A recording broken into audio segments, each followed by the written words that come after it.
Fungus को एक एफ्रोडीजियाक माना जाता है। ना केवल चाइना बल्कि दक्षिण पूर्व एशिया के अन्य देश जैसे कि थाईलैंड, वियतनाम, कंबोडिया, वहां पर भी इसकी काफी डिमांड रहती है और इसे दुनिया में मार्केट किया जाता है हिमालयन वाइग्रा के नाम से। पहले इसे चाइनीज कैटरपिलर फंगस भी कहते थे, आज भी आईयूसीएन तो यही नाम यूज करता है। जो तिब्बतन और नेपाली भाषाएं हैं उनमें इसे यारसा गुम्बू भी कहा जाता है और उत्तरांचल में उत्तराखंड में इसे कीड़ा जड़ी कहते हैं। जो हमारे भारत में हिंदी भाषी लोग हैं वो इसे कीड़ा जड़ी कहते हैं क्योंकि एक कीड़े के अंदर से ये जड़ी बूटी निकल के बाहर आती है।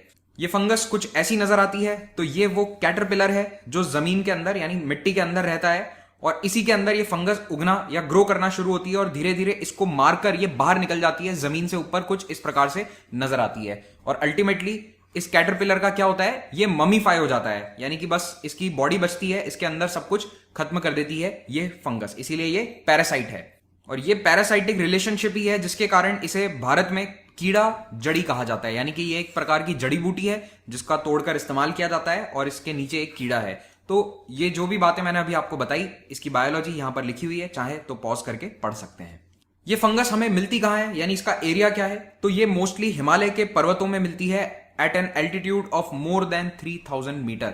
3000 से 5000 मीटर की ऊंचाई के बीच में ये देखने को मिलती है और जो इसके मेन एरियाज हैं वो है उत्तराखंड, नेपाल, सिक्किम, भूटान, तिब्बतन प्लेटू और यहां पर कुछ चाइना के प्रोविंसेस हैं जैसे यूनान। क्योंकि ये प्राचीन काल से केवल चाइना में मोस्टली इस्तेमाल करी जाती थी और इसका सोर्स तिब्बत के एरियाज थे, तो इसे शुरुआत में टिबेटन फंगस या फिर टिबेटन वाइग्रा के नाम से भी नाम दिया गया वेस्टर्न साइंटिस्ट के द्वारा।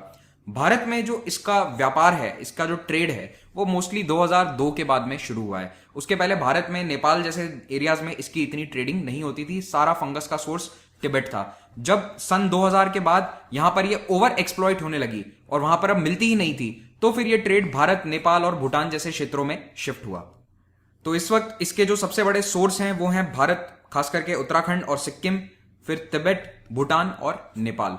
और याद रखिएगा ये फंगस आज भी लेबोरेटरी में ग्रो नहीं करी जा सकती है, इसीलिए इसकी इतनी इंपॉर्टेंस है। ये केवल 3000 से 5000 मीटर की ऊंचाई के बीच में मिलती है। कुछ पर्टिकुलर कंडीशंस हैं इसकी ग्रो करने के लिए, जैसे कि बर्फ ढकी होनी चाहिए जमीन के ऊपर साल के ज्यादातर समय, लेकिन गर्मी में जब बर्फ पिघलती है तब ये फंगस स्प्राउट होकर जमीन से बाहर आती है। इस फंगस के उगने के लिए कुछ टिपिकल क्लाइमैटिक कंडीशंस भी चाहिए, यानी कि सर्दी में यहां पर बर्फ गिरनी चाहिए उस एरिया में और जमीन पूरी तरह से बर्फ से ढकी हुई होनी चाहिए। वो उसके लिए ऑप्टिमम कंडीशंस है फंगस के लिए ग्रो करने के लिए।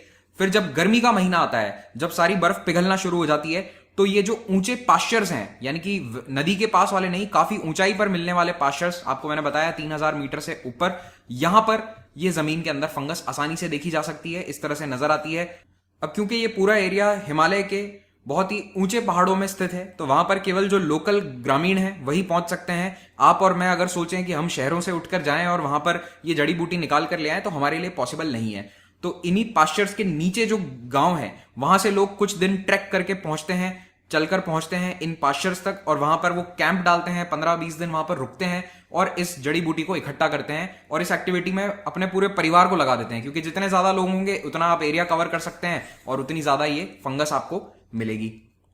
तो ये कलेक्ट होने के बाद कुछ इस प्रकार से नजर आती है, हाथ में आप देख सकते हैं। ये वैसे ड्राइड फंगस है, इसको सुखाया जाता है और सुखाने के बाद इसे बेचा जाता है।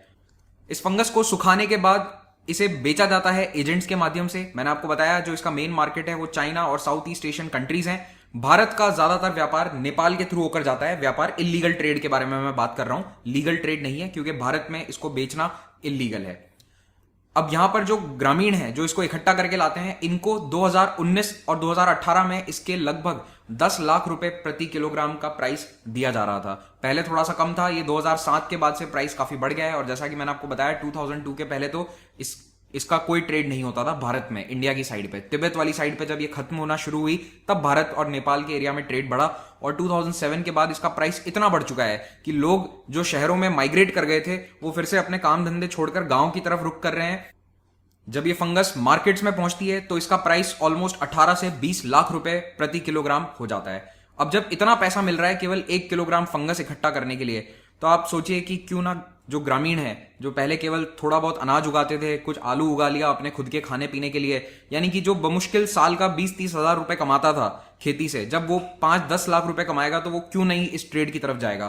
तो जो पिथौरागढ़ और चामोली